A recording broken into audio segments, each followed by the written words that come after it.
standing outside the Toys R Us store here in Times Square, which is a shadow of its former self, about a third of the size of its previous Times Square store just a few blocks from here, which closed down a few years ago as the company faced bankruptcy.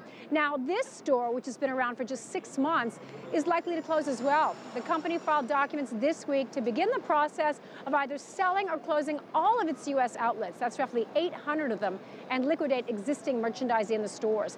It is also seeking a sale process for its businesses in Asia and parts of Europe. So what killed the company's U.S. business? Well, the obvious answer is the rise of Amazon and other competitors like Walmart, which is currently the largest seller of toys in the U.S. Now, analysts say there's no doubt that these are both a factor, but the biggest problem was Toys R Us's debt, roughly $5 billion of it that was costing the company about $400 million a year to service. That meant the company didn't have the money to invest in its stores and improve the experience for consumers, which is seen as the only way to stay competitive against e-commerce giants like Amazon. So it was a prime example of the perils of being bought by private equity groups. Much of that debt was loaded onto the company after it was bought by private equity giant KKR, Bain Capital, and real estate firm Vornado in 2005. Its colossal debt combined with a changing retail landscape just proved too much for the company to survive here. And the demise of Toys R Us will have an impact on many, foremost its more than 30,000 U.S. employees. Toy makers like Mattel and Hasbro will have one less place to sell their toys, making them even more reliant on e-commerce and Walmart.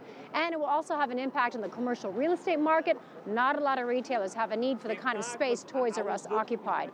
Among consumers, the reaction was often very emotional.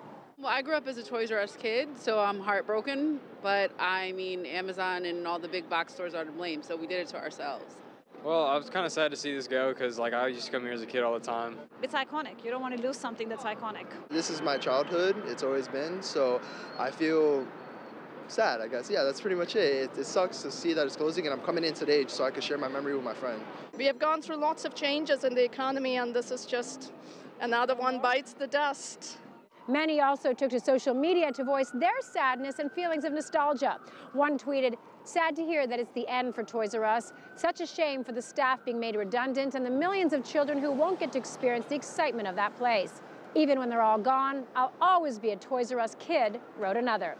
Now, Toys R Us may come back in another form, but the retailer as we know it is breathing its last breaths, marking the end of an era for many.